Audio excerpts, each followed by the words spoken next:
And welcome back to another installment of the University of Alberta Geotechnical Graduate Seminars. I would like to start off with one announcement. So the APEGA Student Liaison Committee is hosting a virtual engineering and geosciences industry mixer tomorrow night from 5:30 to 7. This is an opportunity for students to interact with industry representatives to hopefully build connections for the future. I'll post a link in the sign-up page in the chat here today. So today we have a very special guest presenter, Hubert Scache, who is the president of Menard Canada. Hubert is a graduate from the ESTP Civil Engineering School in France and from the Technical University of Dresden in Germany.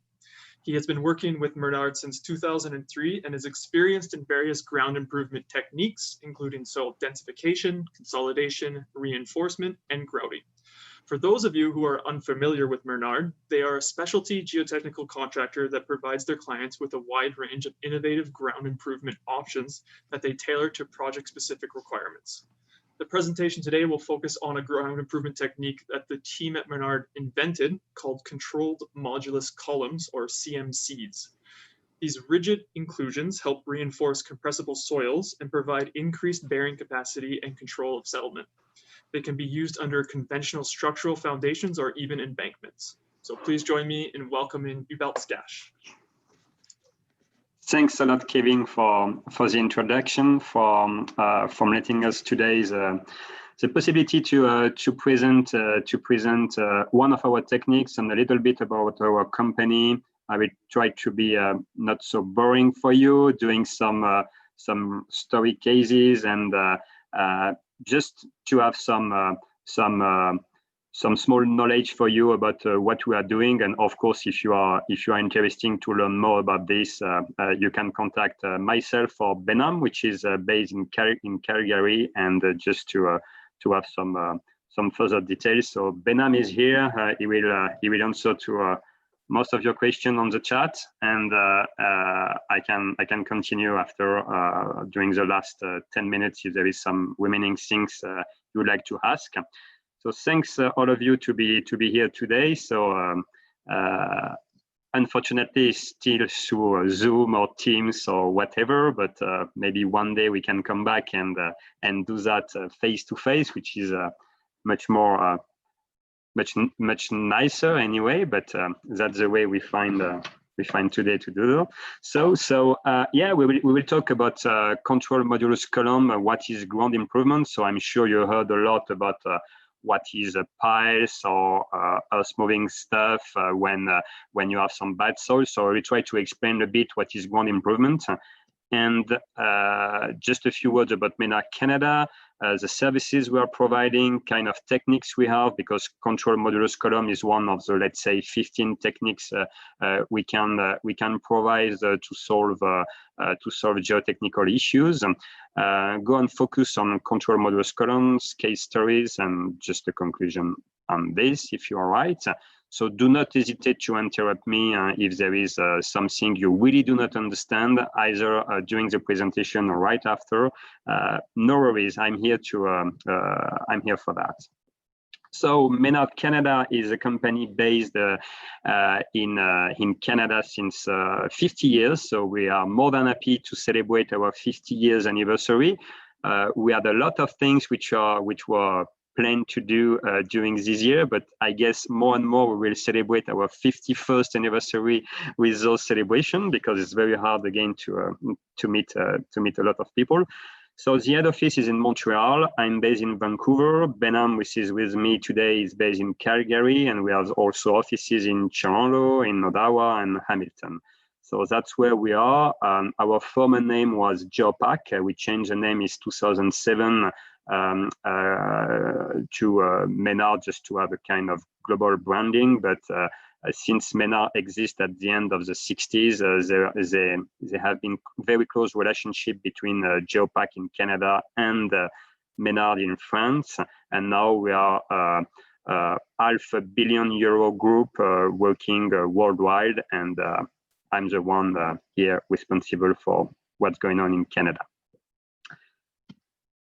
The services, we are a design and build ground improvement contractor is how we like to present us, because we have We have a lot of capability for doing some design, and we are not here to replace the work of consultants, of course. So we are closely working with them. But I like to show such a kind of example. I'm sure you have dozens of books in your library dealing with geotechnics. And when you look at ground improvements, most of the time, if you have a 400 pages book, it's maybe the last 10 pages which are dealing with ground improvement. It's only what we are doing, so we are very specialized in that. We have a good ability to design it, so that's why we are just assisting the consultant doing this kind of design. And if there is some bid open on design and build, of course we are part of the study and the feasibility.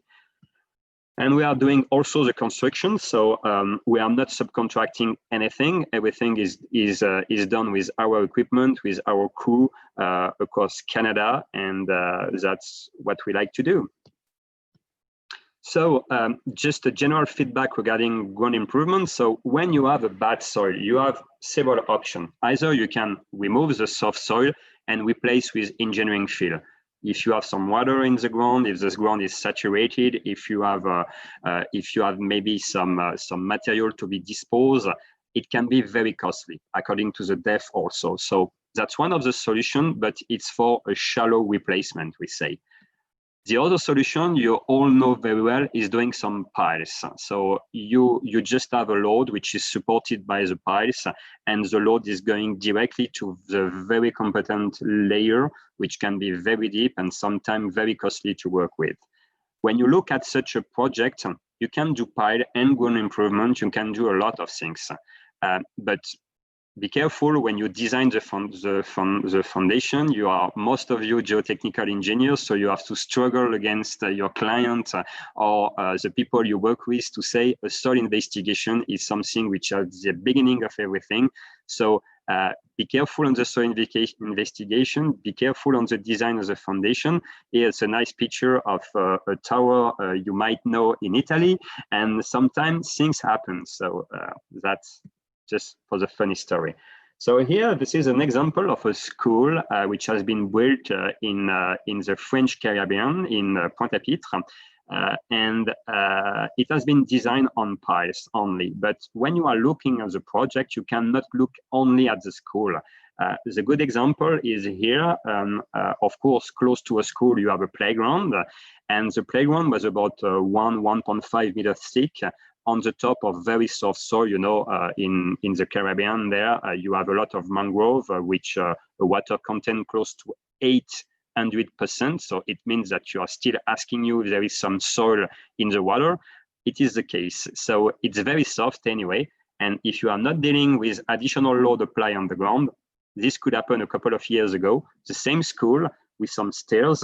So I'm not sure the architect of this project was pretty happy about what's going on that. And I do not talk about the additional negative skid friction on the piles. For sure, they haven't been designed for that. So just be careful, even if we are thinking that pile is a good solution, which it is in most of the case. Look at what is surrounding your building as well. So we are working in several sectors of activity, for the buildings, for the railroad, for the port and airport, process and energy. We have been working in Edmonton this summer quite a lot. We have been working in rail and road in Vancouver last year. We are doing job site in Delta in BC currently. For the building, we are going to work very soon in Lightbridge, close to Calgary. We have been working. We have been doing a lot of jobs those last years across the country.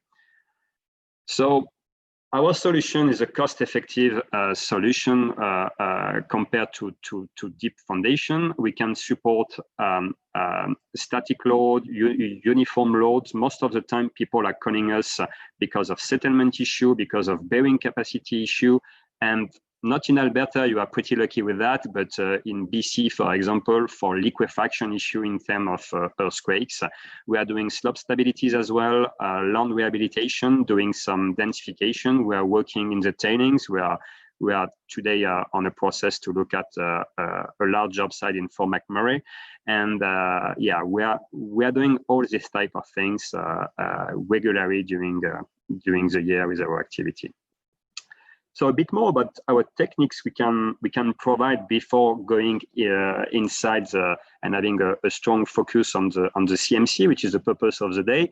You have, let's say, two type of ground. The cohesive ground. So cohesive ground can be, let's say, peat. It can be clay, can be silty clay, something like this. And the non-cohesive soil, it's what is sand, gravel. So we separate in two parts. On the left, we have the non-cohesive, on the right, we have the cohesive soil, just to show you at which depth we can go and what kind of technique we are going to provide. It depends on the problematic of the structure. We can do some RIC, which is wrapping impact compaction. So we compact the ground a little bit like a simple compactor using by an earth-moving contractor. But when they are using such a compactor, you cannot compact more than 50 centimeters. Here, with such a compaction, we can reach 5 meters. So if you have an existing fill, either you can asking you to remove this fill and to recompact again, or we just come back, we let the fill at the position and we just compact it. That's the way of that. After, if you have to put some more energy, we can do some dynamic compaction. So we are launching a ponder for maybe 20 to 30 meter elevation on the ground directly. It provides a strong energy, and this energy can compact, let's say, up to 8 meters, in sometimes up to 12 meters. More than that, it's difficult. It's specific study, and it depends also of the neighborhood, because you can imagine that such a technique generates some vibration, and in such a case, it's very hard to mitigate them, even if we have some solutions also. After, we can do some vibro compaction if you do not have a lot of boulders and obstructions. So the principle is to put a vibrator in the ground, and there is no limit of depth regarding that. The record that we have today is to go in Germany, close to Leipzig. We have been doing a job site about 3 years ago, going up to 70 meter depth for wind turbines. After, you have techniques where you can use, you can do such a technique in both type of soil. I mean, cohesive or non-cohesive. It's the CMC control modulus column. I will explain to you what it is just after. We have the BMC also. It's by modulus columns. It's just a rigid inclusion, and at the top of that, some stone columns. We are doing also some slurry wall, either soil bentonite wall or cement bentonite wall, or soil mixing, where we can go easily up to 20 meter depth, and after, if it's requested, we can go deeper. Here, I put on the scale 20 meter because all our equipment are able to go up to 20 meters. Sometimes we have to go deeper than that, but it's a specialized analysis that we have to do, analysis that we have to do in order to see what kind of technique of equipment fit for the requested project. Vibro replacement, it's a bit like vibro compaction, but you are adding some stones inside that. So you are maybe familiar with technique like wrap, or it's Wamabga pier, or techniques like stone columns. It is definitively part of the vibro replacement family. With drains, we are doing that, vacuum, and dynamic replacement, which is a bit like the dynamic compaction, but we are providing some stones as well, or crushed stones, and such a technique is limited up to 5 meters, because after you really have to believe that the stones are still going down, which is not the case. We have a big heave of the ground after 5 meters, and you are not compacting that anymore. This is all the range of technique I was just explaining. So today we will discuss about the control modulus column just right now. But before that, just want to show you that we are doing a very large range of job site. It can be very small job site, a day or two, to very large one, more than a year. It just depends. So on the CMC, we have specialized equipment able to go to 50 meters.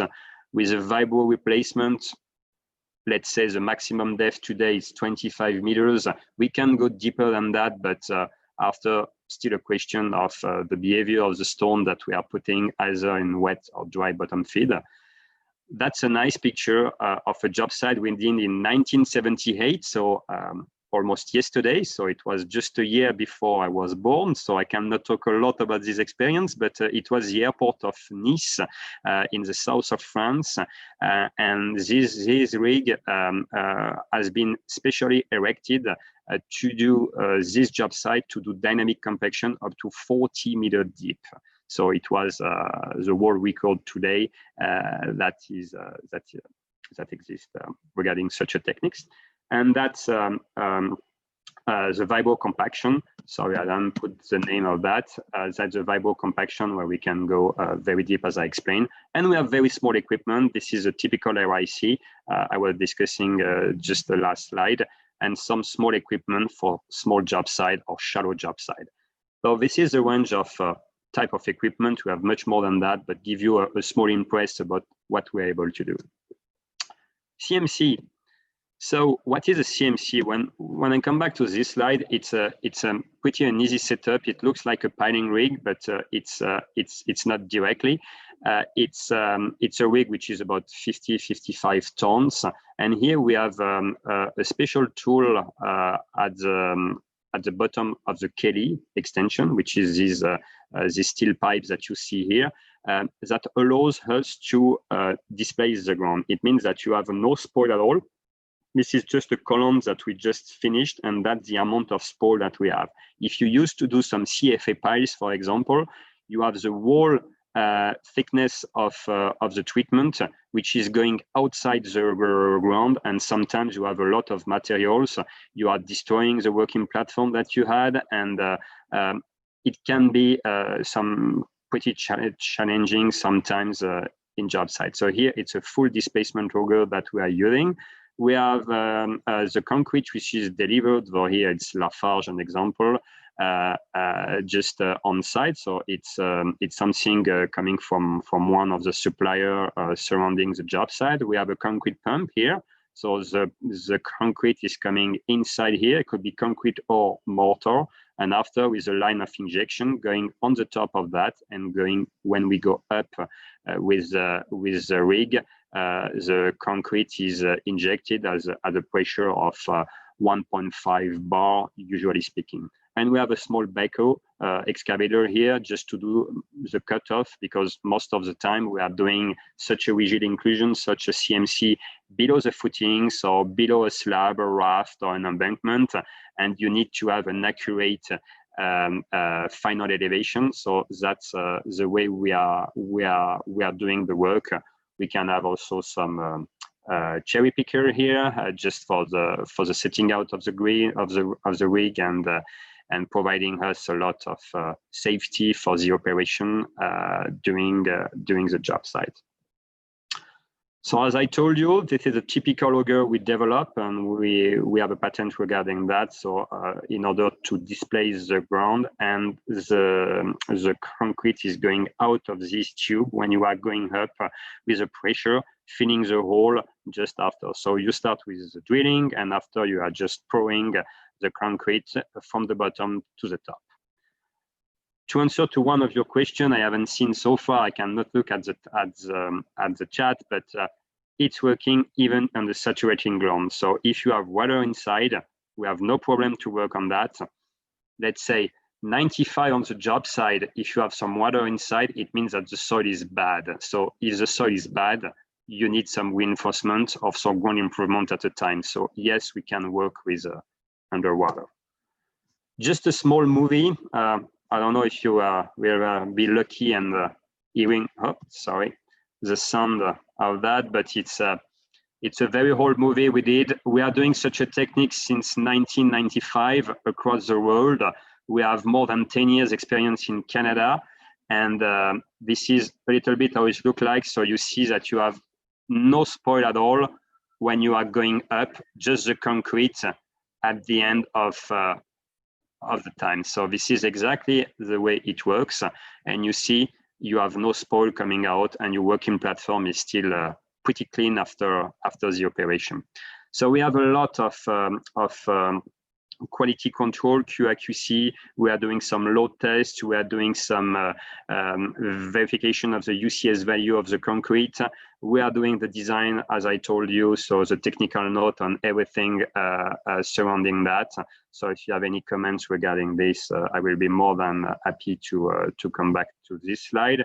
We are recording the parameters also during the drilling phase and during the pouring phase, just to control what we are going to do, and to be in a position to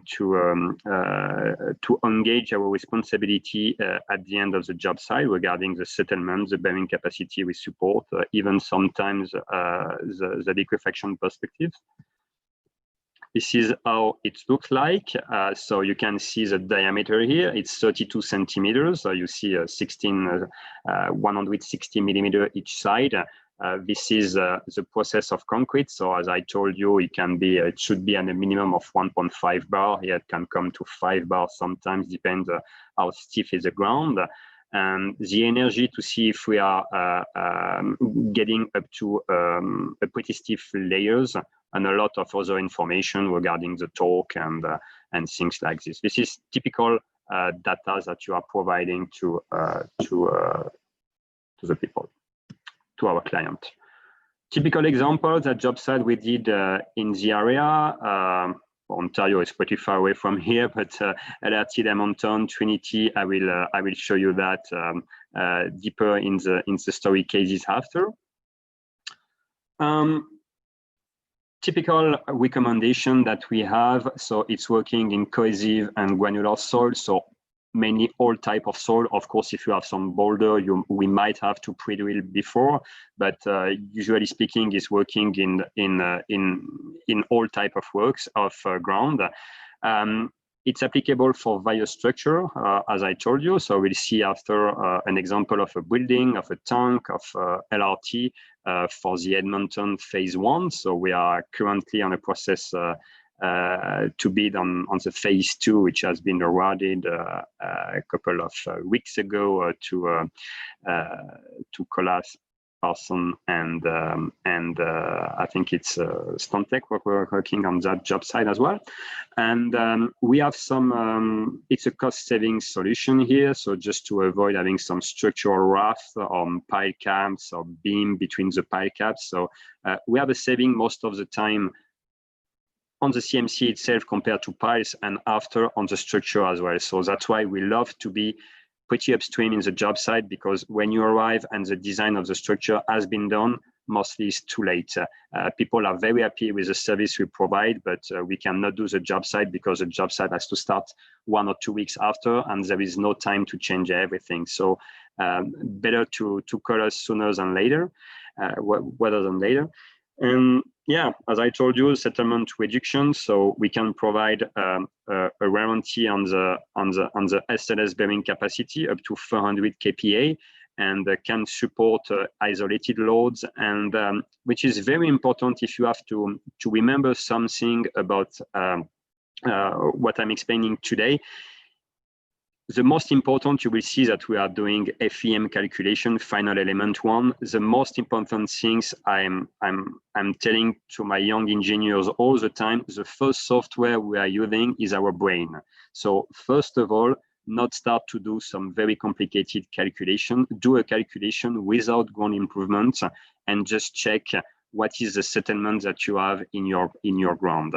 So just like an example, if you have a settlement without ground improvement, which is going to reach 10 centimeter, and the client wants 2 centimeter at the end, we just have to design our CMC to undertake 80% of the load. It means that 20% of the load applied will generate only 2 centimeter of settlement. That's exactly the way we are working. And with a rigid inclusion, you can easily divide the settlement by a factor of 5, as I told you. 10 centimeter to reach 2 centimeter, you divide by a factor of 5, up to a factor of 10. But if you have 50 centimeter of settlement without doing anything, and because of the process of what your client could have, you have to reduce the settlement up to 1 centimeter. It means that you have to divide by 50 the settlement. we are not magicians, so we cannot do that. Ground improvement at its limits. That's why we are not here to replace the piles. It's just another solution, which is cost effective, but in certain case. So we are not, don't be afraid calling us if you have an issue regarding your ground. The call you will have and the design we are providing to you, it's free of charge because we are a contractor and we are working on site. It's part of our overheads to do so, but it's also part of our duty to say, no way, we cannot work with you on that one because there is some challenge we cannot carry. That's the only message I want to take. So just rigid inclusion can divide by a factor of maximum 10 the settlement that you have. So I hope you are still here and with fresh brain, because I will try to enter a little bit more during these next 10 minutes inside the design. So if you are lost, don't worry. I'm dealing with that in more than 17 years, so it's my bread and butter. But if you have some question, I will be more than happy to come back to this slide, whether after the meeting here, or just if you want to do a dedicated webinar regarding that, I will be more than happy to share with you what we know. So I'm talking a lot about piles, about rigid inclusion. What are the main differences between those? So what I was explaining is most of the time you have a structural slab here, which can be pretty thick. And after, on the top of the pile, you have what we call a pile cap. And between those pile cap, either it's a big raft that you have on the top, or you could have just some beams with a very big amount of steel inside that. So something which is very rigid. And after that, when you have a uniform load, for example, the purpose of the game is to transfer the wall load, so 100% of the load inside the piles up to the competent layer, which most of the time is a very good rock. So this is basically, it's a little more complicated than that, but how the piles are working. Regarding ground improvement, the main difference is you associate that with a load transfer platform. We are designing such a load transfer platform as well. I mean, the thickness, the type of soils, the intensity of compaction that you have to have that. But after, you have an arching effect between the column itself. So the loads are coming inside the column and inside the ground as well. So it could be in the range between 50 to 100% of the load getting inside the CMC, depends how soft is the ground. Sometimes you have some peat. You know that peat is a very soft material, which can almost undertake no load. And in that condition, you will have a system which will be closer to the system of pile. So it's just a system between the piles and the shallow foundation. So it's not piles or nothing else. You still have the possibility to look at something in between. So going a zoom regarding that, so you have again the Swiss system with deep foundation with piles. So you have a lot of positive skin friction all across the pipe, because here the pile is designed because of the resistance at the tip of the pile and on the positive skin friction here. At the difference you have on the far left, you have the shallow foundation here, where the soil is undertaken the global load of that, because yes, it exists still soil where you can put your footings without doing any piles. It's working, and there is a lot of job site during the year which is like this. Commonly, we say that there is about 10% of the job site who needs some either piles or ground improvement.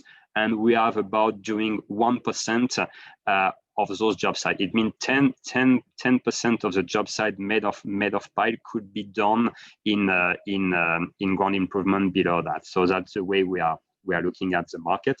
And here is the rigid inclusion, which is a process of loads which are applied directly in the ground, and you have some positive skin friction, but also some negative skin friction, because I will show you on the next example, the next slide, that you have a part of the load getting on the top here in the ground, as I explained. So the ground will settle more than the column because a part of the load is applied here. So it generates some negative skin friction up to a certain point, and we call this point the neutral point. You will see that on the next slide.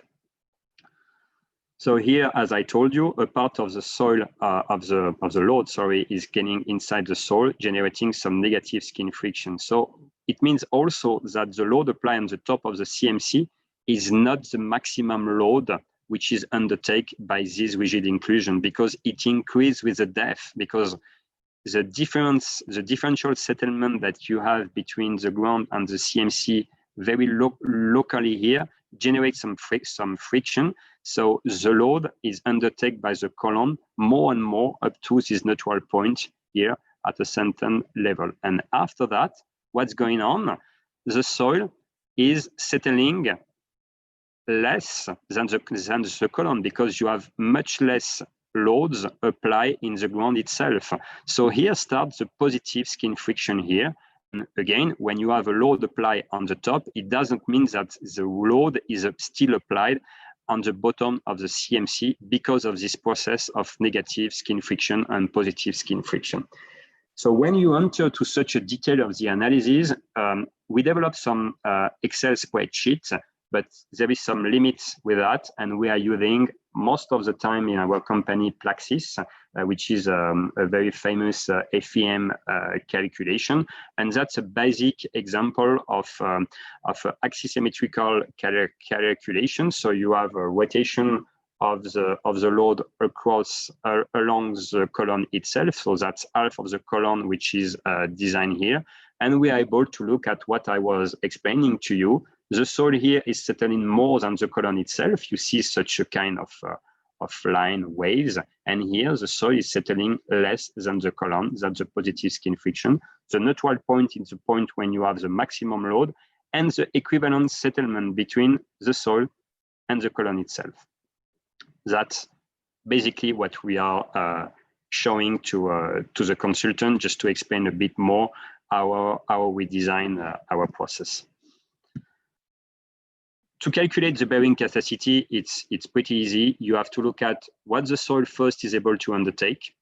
That's easy. That's coming from the soil report that you have. We know that such a soil is able to undertake, let's say, 100 kPa, 200 kPa, just depends of how soft is it. So we are doing the calculation at SLS condition and also at ultimate, so ULS conditions. And we are checking the ultimate bearing capacity of one CMC, which is two factors, actually. The first factor is the positive skin friction. So it means from the toe of the CMC up to the neutral point, we are checking with the diameter of the column and the capacity of the soil to undertake some loads. This is a part of what a CMC can support.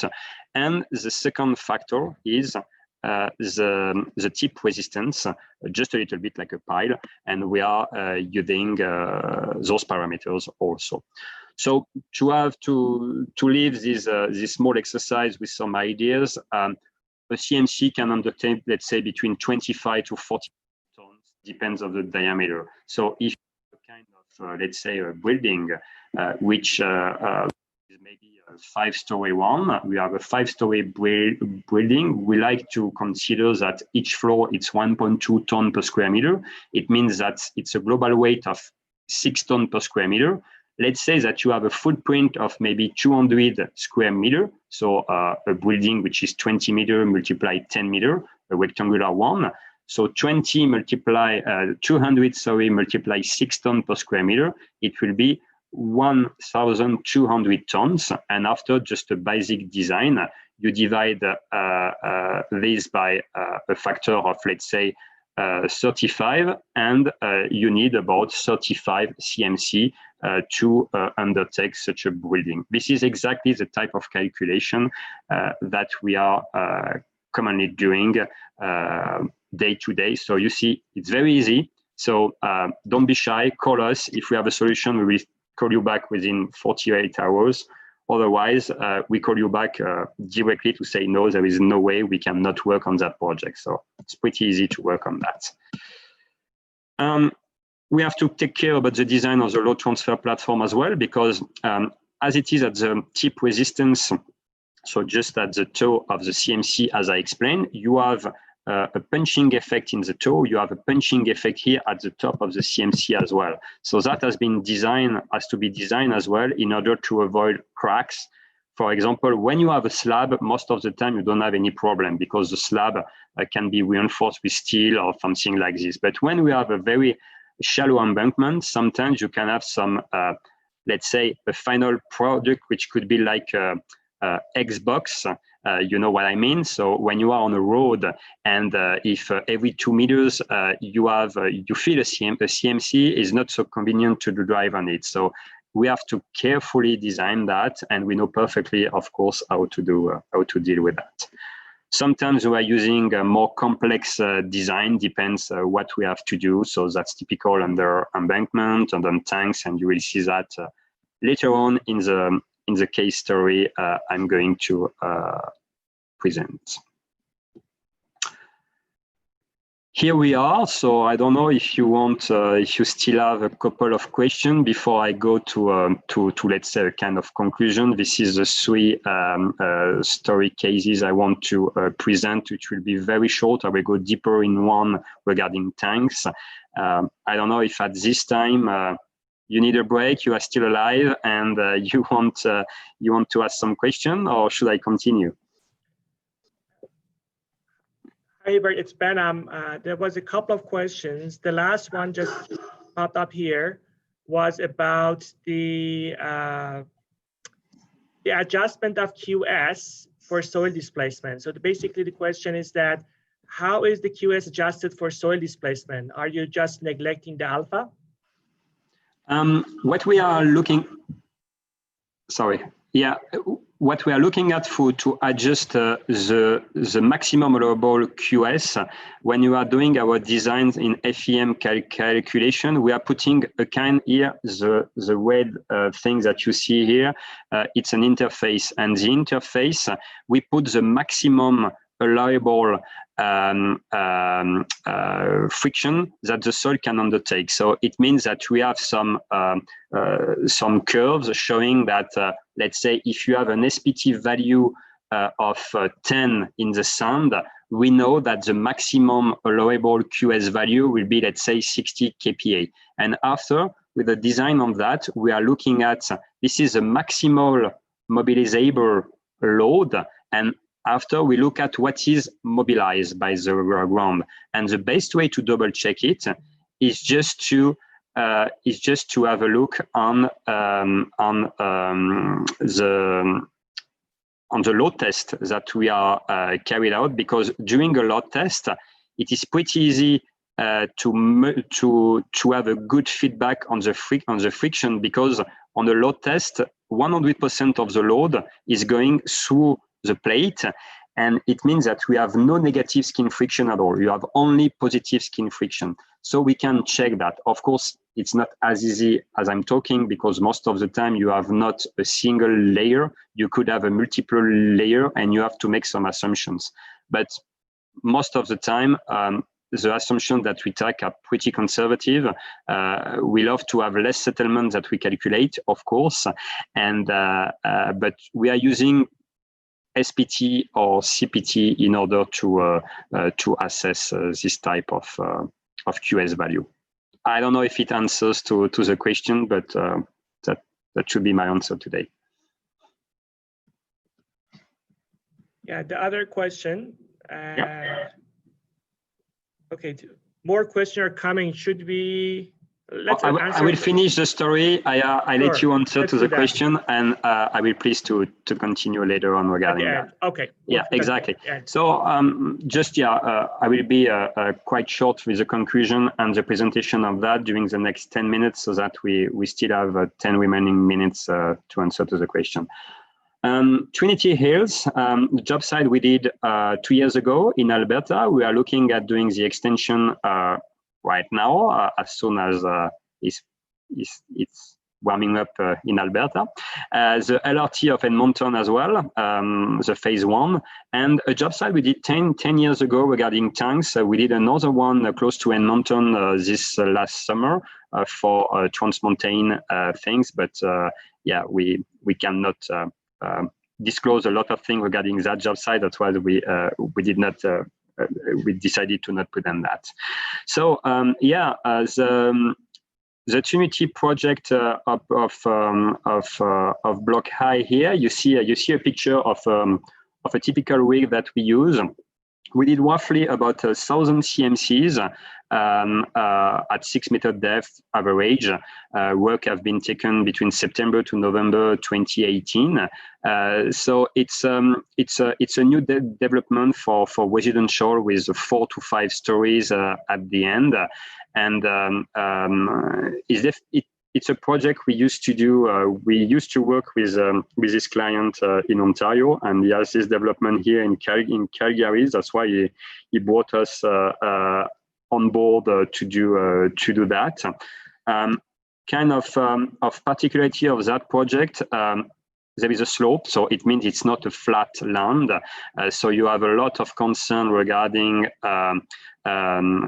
dig and replace, and just to have an average level of the work. So you have to double check also the stability issues, because a building is providing you some vertical loads, but also some horizontal loads naturally, should I say, because of the wind, because of earthquakes. But also if you have a slope, it can be unstable at all. And we have to double check that the rigid inclusion that we are doing are designed to resist against these additional horizontal loads, because it could be one of your questions, most of the time our rigid inclusion are without any steel. So they are not reinforced, because what we design is just to have, during 100% of the time of the lifetime of the CMC, the CMC has to be 100% compressive. So it means that we do not accept in the design any tensile strengths inside the column. So we can have a bending moment inside that. That's not a big deal, as soon as the actual load is much higher than the bending moment applied in the column itself, just to remain in the safe area of our design. So it's typical condition of Calgary. We have a fill at the top and very strong stiff clay after that. And we were working only under the footings on that one. The slab on grade was not providing a lot of loads, and the fill has been carefully compacted before. And usually we get such type of a graphic regarding the load apply on that, and we look at the distribution of the columns. So you might not see a lot, but there is a lot of columns here below each footings, but the slab on grade, which has been designed here, has been put directly on the ground. So that's the finish. It's not a picture, it's just a sketch of the project, but I'm sure if you are going to Calgary, you can miss that close to the ring road. LRT and Mountain Phase 1. So we work on 2 projects. The first one, it was just under the line itself. We work for Arup, the engineer, and directly to the in front of the owner, so Transhead GV. We did 2 job sites. So one where we combine some technique is what we love to do. So because sometimes you have a lot of different issues in the job. So we combine weak drains to mitigate the settlement most of the time applied because of the working platform, which is put on the top of the soft materials. And we did some rigid inclusion to support the line itself. So this job has been performed now more than a year ago. And we worked just after on Menard station, so just under structure this time. And this job has been done a year before 2019. And now you know that there is a work which is ongoing to start the phase 2 of LRT, and for sure we'll propose our services on that one as well.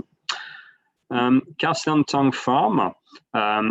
So you saw the first example was under a building. The second example was below railroad, or associated to that because it's a LRT.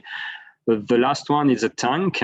So under a tank, you have a lot of loads as well. It depends of the elevation of the tank itself, but most of the time is between 200 to 250 kPa. It means 220 meter to 25 meter elevation. Depends what time of storage do you have inside that.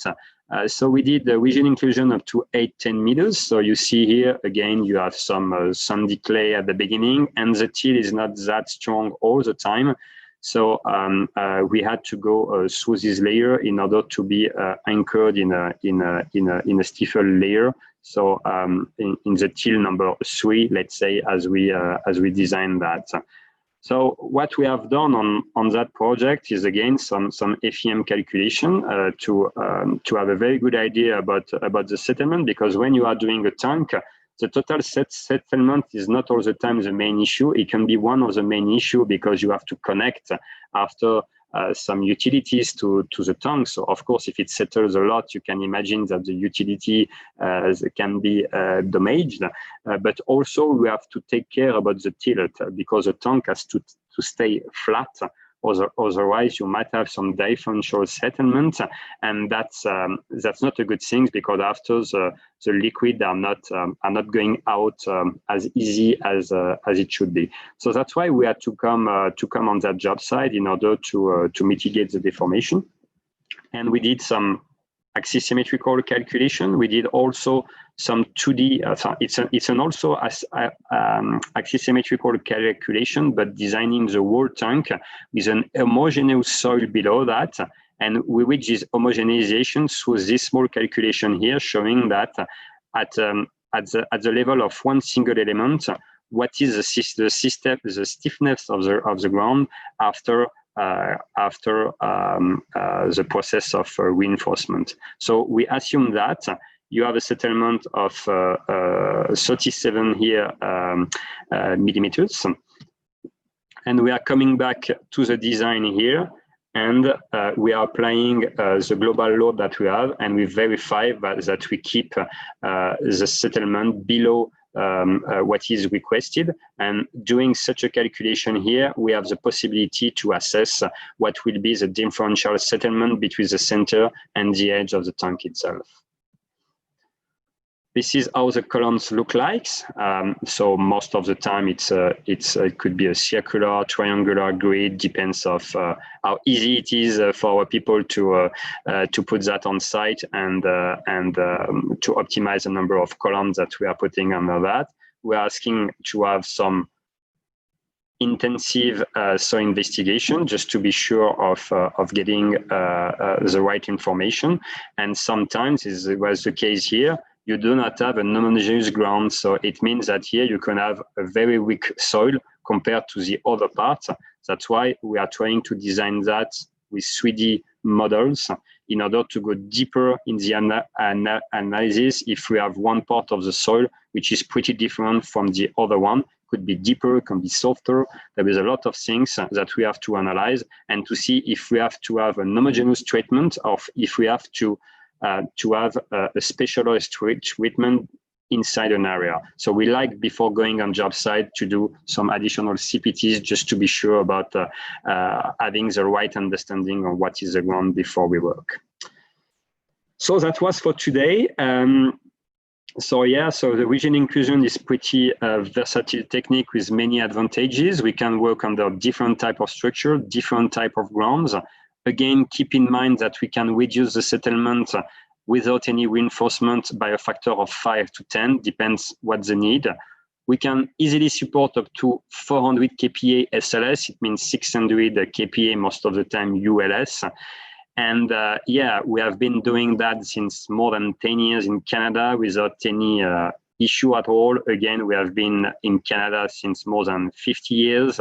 So we are not going to disappear a year after. We are getting stronger with this COVID-19 and try to continue to go through a different project and meet expectation of our clients. And for the graduate students which are here today, we are more than pleased to send some resume as well, because we are still in the process to hire across Canada or elsewhere as well. If you have some wishes to go, we are present worldwide, and I will be more than happy to forward your resume if you think it's relevant. Have a good day. So Benham is here today also. Very pleased to present you that. And we have 10 minutes to answer two questions. Sure. Hubert, one question came as a follow-up of the previous conversation that you had about the adjustment of the QS. The reaction factor we are using. The what, sorry? The reaction? The reaction factor. The ground reaction factor when we are talking about displacement of the soil, and the reaction factor we are using for our design purpose. You mean, if I understand well, the reaction factor below a kind of slab, so it means something in MPa per meter, something like this, if I understand well. I think what Colin here, or Colin, you maybe can unmute yourself and explain further, but I think you're talking about the reaction factor of the soil against the CMC columns, right? Yeah, Benham, thanks. I'm basically just talking about the GRF, the geotechnical resistance factor. Are you still using a 0.4 for that QS value, or are you able to increase it because of the displacement? You mean the inside Plaxis when you are looking on the interface? It's something like this, yeah? No, just for design. So if you just for design, yeah. So if you're to provide actual foundation parameters then to a client, would you still reduce them by 0.4? Yeah, I'm not sure about the 0.4. I'm not familiar with this factor exactly. What we are using actually is we are using curve for displacement piles also, because there is some codes regarding that.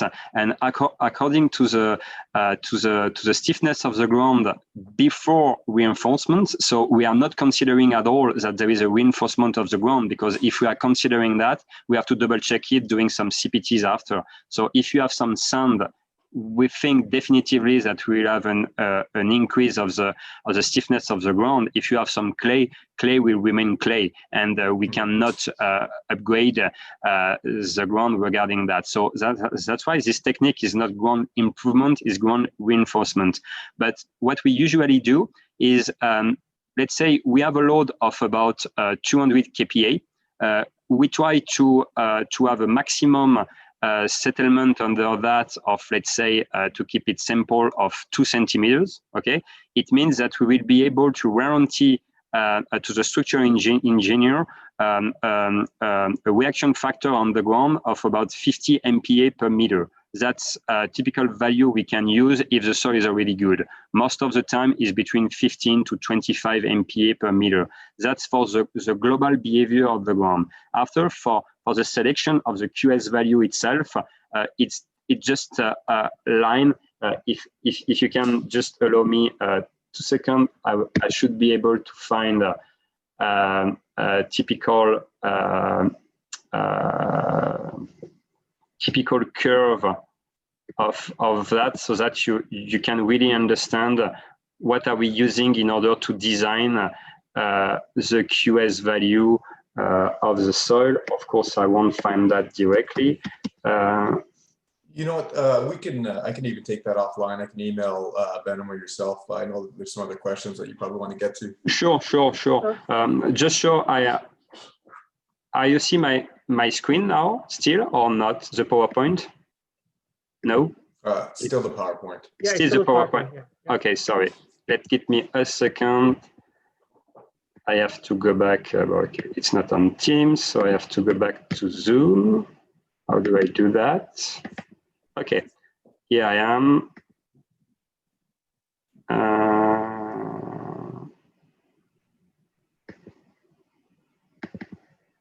So you see another PowerPoint now, yeah? Correct. Correct? Okay. Just to answer to your question, because I don't like having that. So it's detailed calculation, although don't leave the room for the other, please. That's typical curve that we are using that for the QB. Yeah, that's exactly what we are using with CPT, for example.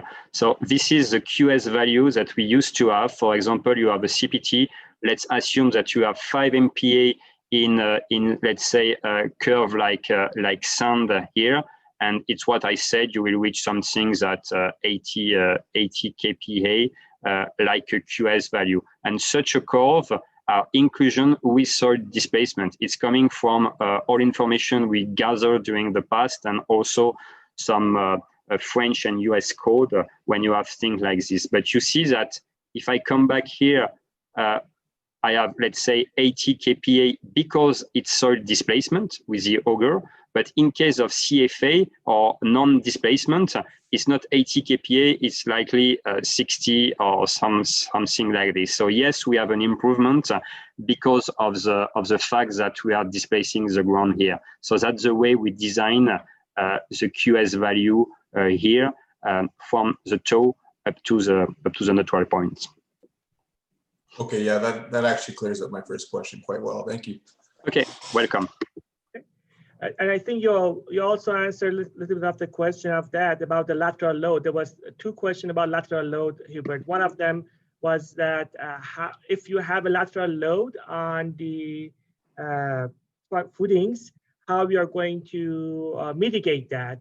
And the second one was that when we are installing CMCs, how much lateral load it induces in the soil. So if you have a pipeline under the ground, how it may be affected. So two different questions about lateral load. Yeah, it's pretty clear.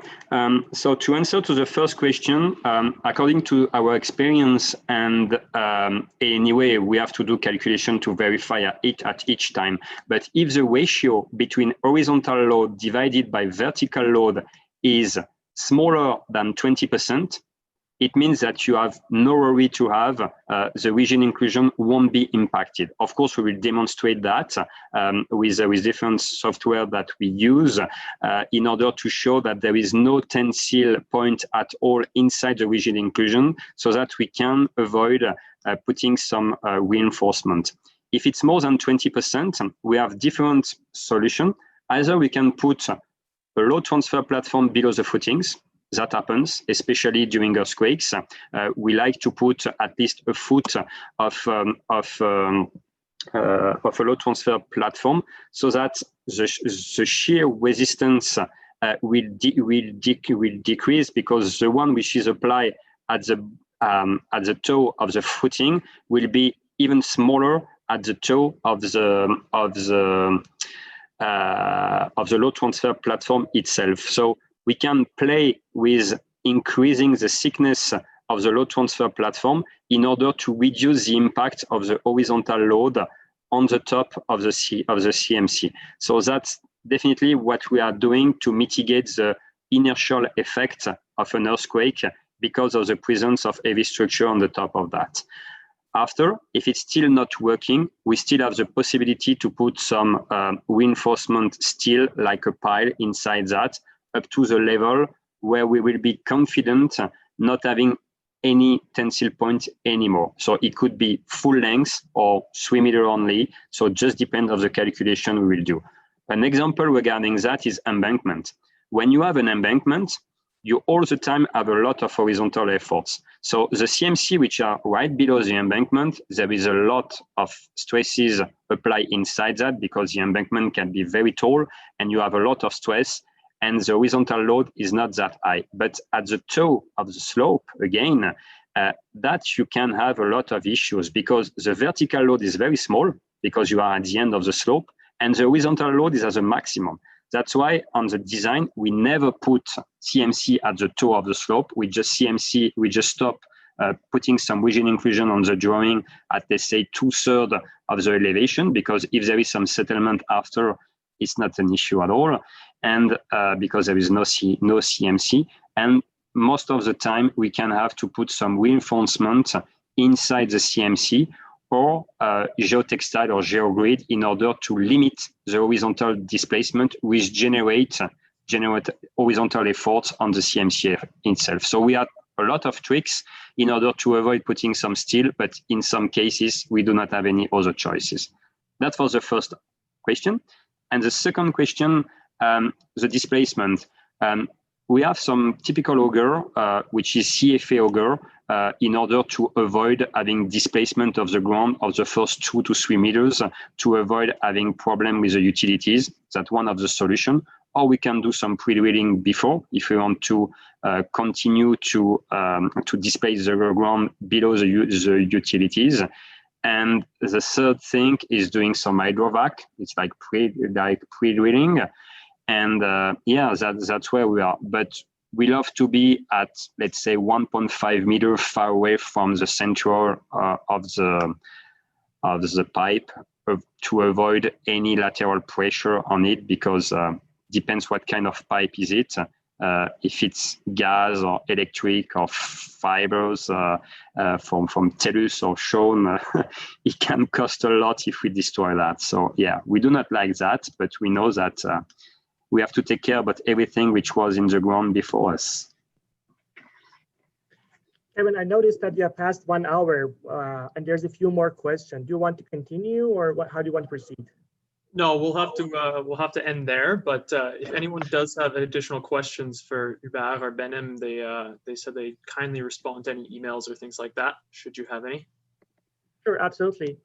And these are I do not hesitate to yeah. do a screenshot on that, and maybe Benim can take the question that we have, and we can directly come back to you and on that. Sure. Thanks a lot, everyone, for listening to me. And again, we are here to answer to your questions. So thanks, Kevin, for the time, and Happy New Year to all of you. It's still the time to say that, and I should start with this. But have a good day. Enjoy your week. Thanks so much, Hubert, and thanks, Benim.